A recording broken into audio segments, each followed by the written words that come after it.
मैं हूं मानसी सुदर्शन। आप देख रहे हैं सिटी न्यूज। मैं आप सभी दर्शकों का करती हूं स्वागत। अब बढ़ते हैं खबरों की तरफ। आम आदमी पार्टी के राज्यसभा सांसद संजय सिंह बिना किसी पूर्व सूचना के गुपचुप तरह से अयोध्या पहुंचे। अयोध्या पहुंचकर वो सबसे पहले माझा बरहटा गांव गए तो वहां उन्होंने गांव में चौपाल भी लगाई। अयोध्या के अफसरों द्वारा खरीदी गई जमीनी मामले पर पीड़ित पक्ष से मुलाकात भी की। इस दौरान संजय सिंह ने कहा कि जमीन महर्षि रामायण विद्यापीठ ट्रस्ट ने स्कूल अस्पताल बनाने के नाम पर झूठ बोल कर ली और फिर भाजपा के नेता अधिकारी व ट्रस्ट के लोगों ने इनकी जमीन बेचकर अरबों रुपए लूट रहे हैं और यह बेचारे आज भी झोपड़ी में रहने को मजबूर हैं। सांसद संजय सिंह ने कहा कि भाजपा नेताओं और अफसरों द्वारा दलितों को न्याय दिलाने के लिए आम आदमी पार्टी सड़क से लेकर सदन तक संघर्ष करेगी। आज सभी लोगों से मुलाकात के बाद एक बात स्पष्ट हो गई कि ट्रस्ट ने गुमराह करके दलितों की जमीनों को हड़पने का काम किया है और उस पर प्लॉटिंग करके अरबों रुपए कमाने का कार्य कर रहे हैं। वहीं संजय सिंह ने कहा कि इस मामले की लड़ाई आम आदमी पार्टी सड़क से लेकर संसद तक लड़ेगी। संजय सिंह ने ताज़ा खुलासा करते हुए कहा कि राम जन्मभूमि क्षेत्र के 5 किलोमीटर के दायरे में किसी तरह से तमाम अधिकारियों, भारतीय जनता पार्टी के विधायक, उनके रिश्तेदारों और भाजपा के मेयर ने ज़मीन खरीदी है। उसका पूरा खाका मेरे पास है। संजय सिंह ने बताया कि उत्तर प्रदेश में नियम है कि 3.5 बीघा से अधिक जिस दलित की ज़मीन होगी वही बेच सकता है, अन्यथा नहीं बेच सकता। इसमें पहले एक रोघई नाम के व्यक्ति को तैयार किया गया क्योंकि दलित ही दलित की ज़मीन को खरीद सकता है। यहाँ ट्रस्ट के लोग जानते थे। 1-2 बीघा की ज़मीन रखने वाले उस क्षेत्र के दलितों से रोघई ने 21 बीघा ज़मीन खरीदी। फिर वहाँ 21 बीघा ज़मीन महर्षि रामायण विद्यापीठ ट्रस्ट को दान कर दी। जब वह ज़मीन दान में चली गई और इस बात का पता चला तो उसमें शामिल एक ज़मीन बेचने वाले दलित महादेव को पता चला तो उसने शिकायत की। उसने कहा कि हमारी ज़मीनों को गलत ढंग से खरीद कर गलत ढंग से बेचा जा रहा है, जो कि ट्रस्ट नहीं कर सकता। संजय सिंह ने कहा कि जब इस बात का खुलासा हुआ तो अधिकारियों ने जांच बैठा दी। हद तो यह हो रही है, जो अधिकारी इस मामले की जांच बैठाते हैं वही अधिकारी ट्रस्ट से फिर ज़मीन खरीदते हैं। यह सीधा सीधा भाजपा नेताओं और अफसरों द्वारा मिली भगत करके किया गया भ्रष्टाचार है।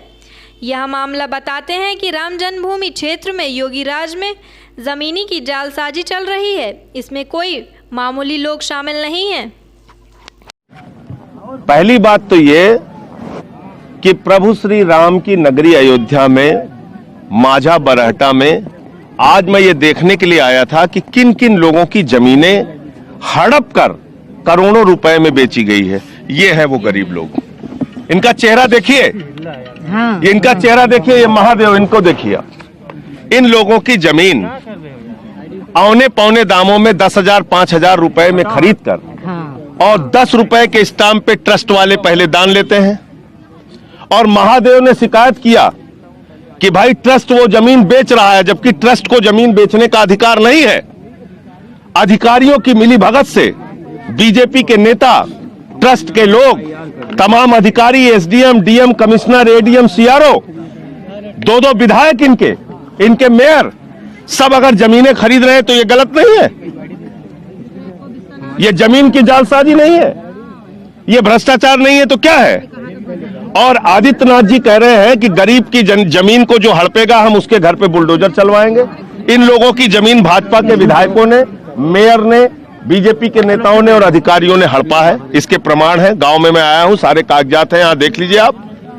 तो इन लोगों की जमीन हड़पने वालों पर बुलडोजर चलाया जाए और इनका पैसा सहित, मुआवजा सहित इनकी सबकी जमीन वापस की जाए। जमीन इन सब की वापस होनी चाहिए। 1500 बीघा जमीन ट्रस्ट ने लिया है और उस ट्रस्ट का काम क्या है?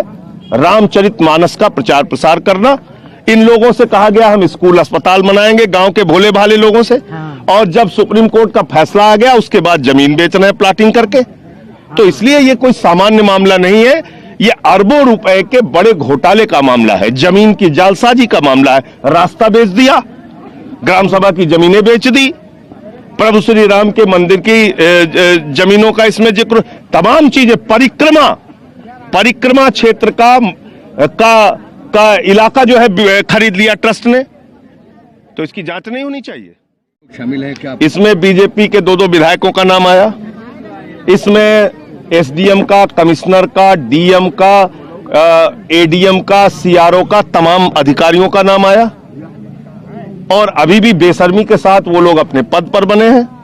इसलिए मैं आज इस गांव में आया हूं, इन लोगों से मिलने के लिए, जानने के लिए। और अब ये पूरा प्रकरण संज्ञान में आ गया है। इस लड़ाई को आगे हम लोग पूरी तरीके से लड़ेंगे और इनकी जमीनें इनको वापस मिलना चाहिए। जरा सी भी नैतिकता अगर आदित्यनाथ जी के अंदर बची है तो जिन लोगों ने इनकी जमीन हड़पी है उनके घरों पे बुलडोजर आप चलवाइए, उनके खिलाफ कार्रवाई कीजिए, उनको गिरफ्तार करके जेल में भेजिए, क्योंकि ये सीधा सीधा बेईमानी का मामला है। 21 बीघा जमीन वो आदमी दान कर रहा है जो खुद प्रधानमंत्री आवास में रहता है, और 10 रुपए के स्टाम्प पे जमीन दान करने के बाद कोई ट्रस्ट उसको बेच सकता है क्या? तो एक खुला भ्रष्टाचार और जमीन की जालसाजी का मामला है। तो आप राज्यसभा में भी उठाएंगे क्या? राज्यसभा में भी उठाएंगे, सड़क पर भी लड़ेंगे, संसद में भी लड़ेंगे, और इनको न्याय दिलाने के लिए हर स्तर पर लड़ाई लड़ने का काम करेंगे। तो आप ट्रस्ट की जमीन ले लेंगे। पूजा पाठ के लिए अगर आपने अपने पिताजी के नाम जमीन ली तो आप जब डीएम बन गए तभी आपको अयोध्या नगरी पवित्र नजर आई, उसके पहले क्यों नहीं ली आपने? क्यों जमीन नहीं ली? अयोध्या धार्मिक स्थल तब हुआ जब सुप्रीम कोर्ट का फैसला आ गया, उसके पहले अयोध्या धार्मिक स्थल नहीं। तिकोनिया पार्क में अपनी मांगों को लेकर वाम मोर्चा ने दिया धरना। महामहिम राष्ट्रपति के नाम और दिल्ली सरकार के नाम सौंपा ज्ञापन। अयोध्या वाम दलों के राज्य नेतृत्व के आह्वान पर महंगाई, बेरोजगारी और महिलाओं, दलितों व अल्पसंख्यकों के ऊपर बढ़ते हमले आदि के विरुद्ध में अयोध्या जनपद मुख्यालय पर 1 दिवसीय धरना आयोजित कर राष्ट्रपति और भारत सरकार के नाम ज्ञापन सौंपा।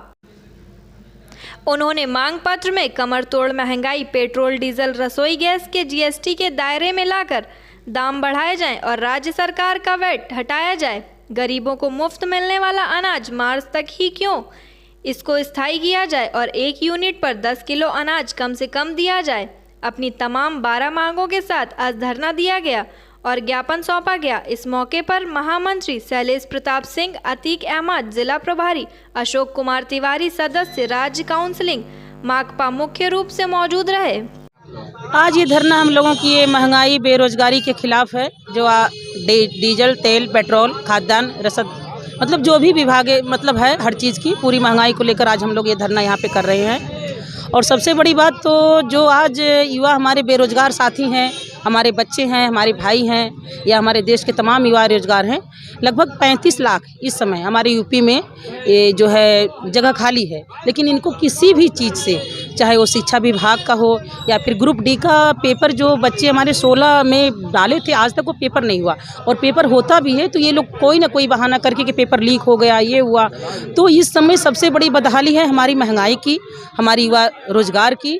और ये सरकार कहीं से भी कुछ बिल्कुल सुनने के लिए कोई बात, मतलब ये है कि कोई बात ये सुनना ही नहीं चाहते हैं, और बिल्कुल एकदम झूठी सरकार है।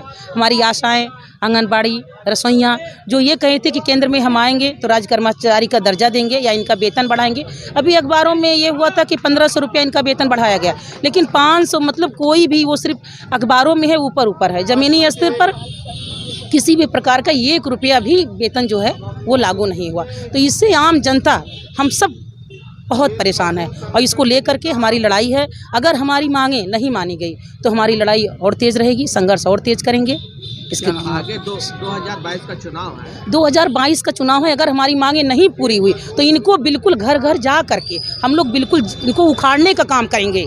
जिस तरीके से इस सरकार को हम लोग बनाए हैं, ये कहते हैं ना कि महिला सशक्तिकरण, महिलाएं सुरक्षित है। कहाँ से मान लें कि हम लोग सुरक्षित है? दिन दहाड़े महिलाओं का, बहनों का, बेटियों का बलात्कार हो रहा है, छेड़खानी हो रही है। कहीं से भी अगर रिपोर्ट लिखाने जाएं तो उल्टा हम पे ही आरोप लगता है कि मतलब हमें कहीं ना कहीं से गलत है। हमें कपड़े पहन पे, हमारे जो है चलने आने जाने पे, हर चीज़ पे ये जो सरकार ये कर रही है, ये बिल्कुल इस चीज़ को हम लोग कतई बर्दाश्त नहीं करेंगे और इन्हें जड़ से उखाड़ने का काम हम लोग करेंगे। क्या नाम है आपका? सुनीता गौड़, एपोर, जिला फैजाबाद, CPI-ML। आज वाम दलों के राज्य नेतृत्व के आह्वान पर महंगाई, जो लगातार महंगाई देश में बढ़ती जा रही है, चाहे वो पेट्रोल डीजल की हो, रसोई गैस की हो, या जो दैनिक चीज़ों में जो इस्तेमाल हो रही है जनता के लिए, उनमें जो महंगाई बढ़ रही लगातार बेतहाशा, उसके खिलाफ। और बेरोजगारी, हमारे तमाम युवा साथी पूरे देश में बेरोजगार घूम रहे हैं, जो पढ़े लिखे हैं, उनके पास डिग्रियां हैं, लेकिन उनको रोजगार नहीं मिल रहा है। हमारे प्रदेश सरकार में ही आप देख लीजिए कि 25 लाख सरकारी पद खाली हैं, 69,000 शिक्षकों की भर्ती की प्रक्रिया अभी फंसी हुई है, वो निपटा नहीं पा रहे हैं। 25 लाख जो पद खाली हैं उन पर नौकरियां नहीं दी जा रही हैं और नौजवान पूरी तरह इसमें बेरोजगार है। तमाम नौजवानों के जो कोरोना काल में उनके रोजगार ख़त्म भी हो गए थे, उनको भी कुछ नहीं किया जा रहा है। और लगातार आप ये भी देख रहे होंगे कि पूरे देश में और ख़ासकर हमारे उत्तर प्रदेश में, जहां हमारे मुख्यमंत्री महोदय ठोंको वाली नीति अपनाते हैं, पुलिस को उन्होंने कर दिया कि ठोंको, वहाँ पर ठोंकने के नाम पर तमाम दलित और पिछड़ी जात के अल्पसंख्यक जातियों के साथ उनका उत्पीड़न किया जा रहा है। तो उसके खिलाफ और किसानों के लिए एमएसपी की बात, जो तमाम साल भर किसानों का आंदोलन चला, एमएसपी के कानून की बात थी, तो वह एमएसपी कानून बनाया जाए, बिजली विधेयक 2020 वापस लिया जाए और जो श्रम कानूनों के साथ छेड़छाड़ की जा रही, खासकर हमारे मजदूर साथियों के लिए, वो छेड़छाड़ बंद की जाए और जो अभी इन्होंने श्रम कानून ख़त्म किए हैं वो रद्द किया जाए। 4 इन्होंने श्रम कोड बनाए हैं, उसको समाप्त किया जाए। इन्हीं सब मांगों के लिए आज हम लोगों का 1 दिवसीय धरना यहाँ आयोजित किया गया है। सरकार आपकी मांगे नहीं मानती तो आगे क्या करें? सरकार अगर मांगे नहीं मानती है तो हम लोग उसके बाद और लंबी लड़ाई लड़ेंगे। हम लोगों का संघर्ष और तेज होगा और सरकार को बात माननी पड़ेगी। क्या नाम है? अशोक कुमार तिवारी, सदस्य राज्य काउंसिल, भारतीय कम्युनिस्ट पार्टी, उत्तर प्रदेश। विधानसभा चुनाव को मद्देनजर रखते हुए अयोध्या जनपद की रौनाही पुलिस स्वाट टीम व आबकारी टीम को चेकिंग अभियान के दौरान एक बड़ी सफलता हाथ लगी है। इस चेकिंग अभियान के दौरान रौनाही थाना क्षेत्र के भवनियावा पुलिया के पास आगरा से चोरी हुआ ट्रक कंटेनर बरामद हुआ है। कंटेनर में 200 लीटर अल्कोहल से भरा ड्रम बरामद हुआ है। इसके साथ ही अवैध शराब की 4 पेटियां, 48 एम्पियर ब्लू, 18 पौवा देसी शराब ऑरेंज की बरामद की गई है। पुलिस ने मौके से 2 तस्करों को गिरफ्तार कर लिया, जबकि 2 तस्कर भागने में सफल हो गए। गिरफ्तार किए गए तस्कर अयोध्या व अलीगढ़ के रहने वाले हैं। मामले की जानकारी देते हुए एसपी ग्रामीण अतुल सोनकर के मुताबिक यह अवैध शराब हरियाणा से बिहार के लिए सप्लाई की जा रही थी। आज हमारी टीम थाना रौनाही और एसओजी जनपद की जो है उसके द्वारा संयुक्त रूप से कार्रवाई की गई। सूचना पर कि चोरी का ट्रक आ रहा है लखनऊ की तरफ से, हम लोगों ने चेकिंग लगाई और ट्रक को पकड़ा गया। जो कंटेनर था उसका नंबर जो था, हमें चोरी की नंबर प्लेट महसूस हुई तो हमने चेक किया तो इंजन नंबर से हमने जो इसका ओरिजिनल नंबर है वो पता किया। वो राजस्थान का नंबर था RJ करके, और पता लगा जिपनेट पे डालने पर कि ये ट्रक चोरी का है। चोरी के संबंध में मुकदमा थाना जगदीशपुरा आगरा में लिखा था। इसके अलावा कंटेनर के अंदर से शराब बरामद हुई काफ़ी बड़ी मात्रा में, जो कि हरियाणा की थी और बिहार ले जाया जा रहा था हरियाणा से। अब 2 अभियुक्त गण मौके पर गिरफ्तार हुए हैं। 2 अन्य मौके से भागने में सफल रहे, उनकी हरियाणा के रहने वाले, उनके लिए हमारी टीमें लगी हुई हैं और इसमें जो भी कार्रवाई है आगे विधिक वो सुनिश्चित की जा रही है। ठीक। राम की नगरी अयोध्या में राम मंदिर के पक्ष में फैसला आने के बाद पहली बार देश के गृह मंत्री अमित शाह 31 दिसंबर को अयोध्या दौरे पर हैं, जहां वे सबसे पहले भगवान श्री राम लला का दर्शन कर मंदिर निर्माण के कार्यों को भी देखेंगे। इसके बाद अयोध्या में उत्तर प्रदेश विधानसभा चुनाव को लेकर शहर के GIC मैदान में एक चुनावी जनसभा को संबोधित करेंगे, जहां उनके भव्य स्वागत की तैयारियां शुरू कर दी गई हैं। पूरे जनपद में हर जगह पर होल्डिंग भी लगाई गई है। दरअसल 31 दिसंबर को सुबह 10:30 बजे गृह मंत्री अमित शाह का हेलीकॉप्टर रामकथा पार्क में उतरेगा। सबसे पहले वो रामलला और हनुमानगढ़ी का दर्शन पूजन करेंगे। अमित शाह 1.5 घंटे अयोध्या में रहेंगे। उसके बाद अयोध्या से निकलकर वे 12 बजे शहर के GIC मैदान पहुंचेंगे, जहां पर एक चुनावी जनसभा को संबोधित करेंगे। GIC मैदान में 1 लाख से अधिक भीड़ जुटाने की कवायद में भाजपाई जुटे हुए हैं। अयोध्या के सांसद लल्लू सिंह ने कहा कि GIC मैदान में 1 लाख की भीड़ जुटाने के लिए भाजपाई जुटे हुए हैं। रोज बैठकें हो रही हैं किस तरह से GIC मैदान में लोगों को इकट्ठा किया जाए। उन्होंने कहा कि विधानसभा चुनाव को लेकर गृह मंत्री अमित शाह मार्गदर्शन भी करेंगे। 31 दिसंबर को ही अयोध्या में जनसभा संबोधित करने के बाद वे संत कबीर नगर में भी एक चुनावी जनसभा को संबोधित करेंगे। 31 तारीख को इस देश के गृह मंत्री और हम लोगों के नेता माननीय अमित शाह जी अयोध्या आ रहे हैं। अयोध्या और हनुमानगढ़ी प्रभु श्री राम की जन्मस्थली पर दर्शन करेंगे और एक लाखों लाख की जनसभा को संबोधित करने का काम करेंगे। हम सबका मार्गदर्शन करेंगे। 2022 में होने वाले विधानसभा चुनाव को लेकर कांग्रेस पार्टी ने भी तैयारियां शुरू कर दी हैं, जिसको लेकर आए दिन बैठकें भी हो रही हैं। इसी कड़ी में आज अयोध्या पहुंचे अंतगढ़ छत्तीसगढ़ के विधायक व अयोध्या के विधानसभा के पर्यवेक्षक अनूप नाग ने कमल नेहरू भवन में पार्टी नेताओं व पदाधिकारियों के साथ बैठकर चुनाव को लेकर रणनीति पर मंथन किया। वहीं दूसरी ओर कांग्रेस के स्थापना दिवस पर अयोध्या के 15 कांग्रेसियों का सम्मान किया। इस दौरान पर्यवेक्षक अनूप नाग ने कहा कि इस बार प्रदेश की जनता कांग्रेस की ओर आशा भरी निगाहों से देख रही है। आने वाले चुनाव में जनता कांग्रेस को समर्थन देकर उत्तर प्रदेश की कमान सौंपेगी।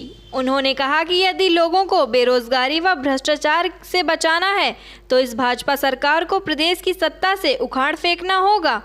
वहीं कहा कि इस बार कांग्रेस पार्टी चुनाव को लेकर अलग तरह की रणनीति के तहत चुनाव लड़ेगी और उत्तर प्रदेश में सरकार बनाएगी।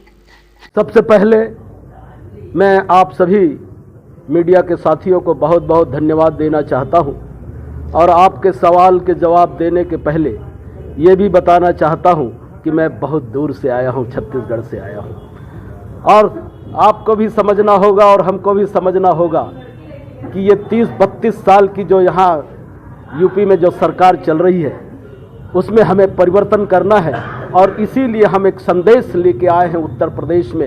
यहाँ के हमारे पार्टी के पदाधिकारियों के साथ मिलकर, यहाँ के कार्यकर्ताओं के साथ मिलकर, यहाँ के हमारे संगठन के सभी मित्रों से मिलकर ऐसी रचना रचेंगे, ऐसे कार्य योजना बनाएंगे और ये 32 साल से चली आ रही सरकार को यहाँ से उखाड़ फेंकने के लिए एक संदेश लेके आया हूँ। उसी संदेश को इस यूपी की हमारी जनता और हमारे पार्टी के जनप्रतिनिधियों से मैं अवगत होकर और आगे की हम बात करेंगे। मैं आप बिल्कुल परिवर्तन। आप ये ना सोचें कि ये 32 साल की सरकार को ये कांग्रेस के लोग कैसे चेंज करेंगे, मगर मैं आपको भरोसा दिलाना चाहता हूँ, विश्वास दिलाना चाहता हूँ आपके माध्यम से, आपके मीडिया के माध्यम से कि परिवर्तन होना ही निश्चित है। क्या मुद्दा है? मुद्दे इतने भ्रष्टाचार, इतने महंगाई, इतने छोटे तबके के लोग जो गांव में रहते हैं, महंगाई से उनकी कमर टूट गया है, हाहाकार मच गया है, करार है हमारी गांव की जनता।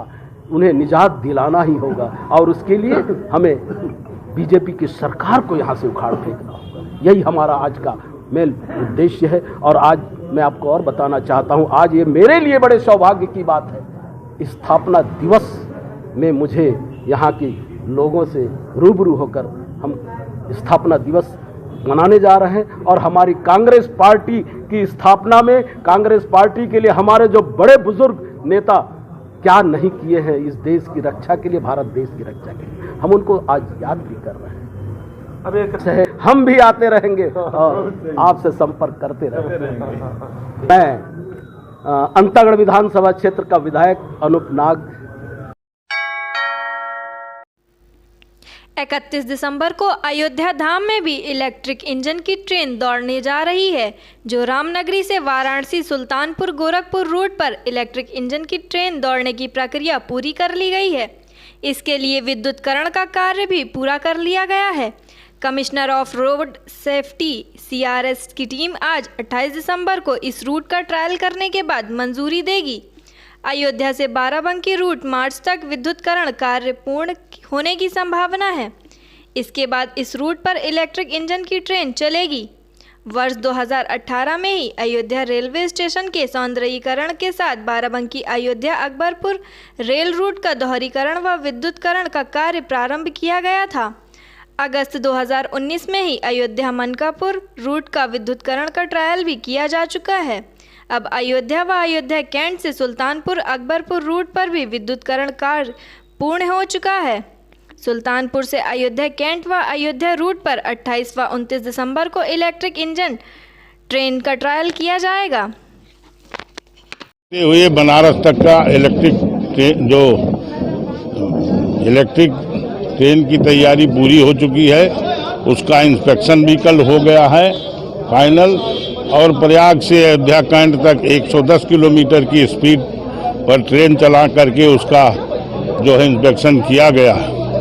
भविष्य में जल्दी ही प्रयाग से अयोध्या कैंट, अयोध्या होते हुए बनारस तक इलेक्ट्रिक ट्रेन चलेगी। उत्तर प्रदेशीय प्राथमिक शिक्षक संघ ने बीएसए कार्यालय पर शिक्षक समस्याओं के समाधान के लिए धरना दिया। धरने में विभागीय कार्यालय में व्याप्त भ्रष्टाचार तथा समस्याओं के निराकरण में उदासीनता पर शिक्षक नेताओं ने जमकर भड़ास निकाली। जिला बेसिक शिक्षा अधिकारी संतोष कुमार देव पांडे एवं लेखाधिकारी रविंद्र सिंह ने वार्ता के पश्चात एक सप्ताह के अंतर्गत समस्याओं के निस्तारण का लिखित आश्वासन धरना स्थल पर शिक्षकों मध्य को दिया। वार्ता होने के बाद शिक्षक संघ के पदाधिकारियों ने 5 जनवरी तक धरना स्थगित कर दिया गया। धरने की अध्यक्षता संगठन के प्रांतीय ऑडिटर एवं जिलाध्यक्ष नीलमणि त्रिपाठी तथा संचालन जिला उपाध्यक्ष ओम प्रकाश यादव ने किया। सुबह से ही जनपद के बीएसए कार्यालय में सभी शिक्षक एकत्रित हुए और सभा धरनास्थल में तब्दील हो गया। धरने को संबोधित करते हुए जिलाध्यक्ष नीलमणि त्रिपाठी ने कहा कि अगर विभाग शिक्षकों से अपेक्षा रखता है कि वो गुणवत्तापूर्ण शैक्षणिक वातावरण कायम करें, तो विभाग का भी दायित्व है कि शिक्षकों की समस्याओं के निस्तारण एवं त्वरित निदान के लिए तत्पर रहें। नीलमणि त्रिपाठी ने विभाग के जिम्मेदार लोगों को कार्यशैली में सुधार के लिए चेतावनी देते हुए कहा कि हम पुनः आंदोलन की राह पकड़ सकते हैं, इसलिए शिक्षकों की मांग पूरी किया जाए। मांगों में बेसिक शिक्षा के अधिकारी को मांगों का ज्ञापन दिया, जिसमें चयन वेतनमान एरिया का भुगतान, नवनियुक्त शिक्षकों का वेतन, एआरपी के भ्रमण का कार्यक्रम, पदोन्नति हेतु वरिष्ठता तथा रिक्तियों की सूची जारी किए जाने, कंपोजिट ग्रांट के उपयोग हेतु स्पष्ट निर्देश, 22B का लाभ दिए जाने आदि प्रमुख मांगों को लेकर शिक्षक आंदोलित रहे। देर सायं 4 बजे जिला बेसिक शिक्षा अधिकारी एवं वित्त एवं लेखाधिकारी के मध्य वार्ता के बाद धरना 1 सप्ताह के लिए स्थगित कर दिया गया। इस अवसर पर जिला कोषाध्यक्ष वीरेंद्र भारती, संतोष यादव, रामकृष्ण गुप्ता, पंकज द्विवेदी, तरन्नुम बानो आदि सैकड़ों पदाधिकारी व कर्मचारी मौजूद रहे। शिक्षक संघ के बैनर तले जनपद स्तर की जो समस्याएं जिला बेसिक शिक्षा अधिकारी कार्यालय, वित्त एवं लेखा अधिकारी कार्यालय से संबंधित हैं, उन समस्याओं को लेकर हम आज से अनवरत धरना शुरू कर रहे हैं। अगर ये विभाग को हमने 10 दिन पहले नोटिस दी थी, जिलाधिकारी महोदय तक, एडी बेसिक महोदय तक हमने नोटिस दी थी, और नोटिस देने के बाद में हमने एक अल्टीमेटम दिया था और उसमें समय दिया था। 16 दिसंबर को ही हमने अल्टीमेटम दिया था कि अगर हमारी समस्याओं का निराकरण 27 तारीख तक नहीं हो गया तो 28 तारीख से हम धरने पर बैठेंगे जनपद के शिक्षकों के साथ। हम लोगों को 27 तारीख तक ना तो विभाग द्वारा ना तो प्रशासन द्वारा हमारे शिक्षकों की समस्याओं के निराकरण के बारे में कोई बात बताई गई, जिस कारण से आज 28 तारीख से हम लोग अनवरत धरना प्रदर्शन पर बैठे हुए हैं, जिसमें इन्होंने सभी विद्यालयों में पाठ्य पुस्तकें नहीं पहुंचाई हैं। चयन वेतनमान से संबंधित पत्रावलियां हमारे यहाँ लंबित है, पदोन्नत सूची की वरिष्ठता सूची नहीं जारी की गई है, नवनियुक्त शिक्षक हैं, अंतर जनपदीय शिक्षक हैं, ये बहुत सारी समस्याएं हैं। शिक्षकों का एरियर है, 22B का प्रकरण है। इन सब प्रकरणों पर हमारी समस्याएं लंबित हैं, जिस कारण से हम लोग अनवरत ये धरना आज से शुरू कर रहे हैं और ये धरना जब तक समस्याओं का निराकरण हमारे नहीं होता तब तक चलेगा। जनपद के सभी 11 विकास खंडों और नगर क्षेत्र के शिक्षक प्रतिभाग कर रहे हैं। अभी हमने विद्यालयों में तालाबंदी का कोई निर्णय नहीं लिया है, विद्यालयों को बंद नहीं करवाया है, इसलिए हमने ये संख्या सीमित रखी है। क्या मांग? नीलमणि त्रिपाठी सूत्री मांग है, जिला बीएसए और एडी बेसिक बीएसए और लेखाधिकारी स्तर की मांगे हैं। सरकार से हमारी कोई मांग नहीं है। सरकार का हमारा वो जो आंदोलन था वो दूसरा था। ये जनपद स्तर पर बीएसए और लेखा कार्यालय में जो विसंगतियां हैं उसके विरोध में ये धरना है। इससे पहले आप पसंद दिया था सारी समस्याओं का निराकरण हो जाएगा, लेकिन जैसी की तैसी समस्याएं बनी हुई। नाम त्रिपाठी, जिलाध्यक्ष प्रांतीय ऑडिटर, उत्तर प्रदेश प्राथमिक शिक्षक संघ, जनपद अयोध्या। के लिए बस इतना ही। कल फिर मिलेंगे इसी समय इसी चैनल पर। अब हमें दीजिए इजाजत। नमस्कार।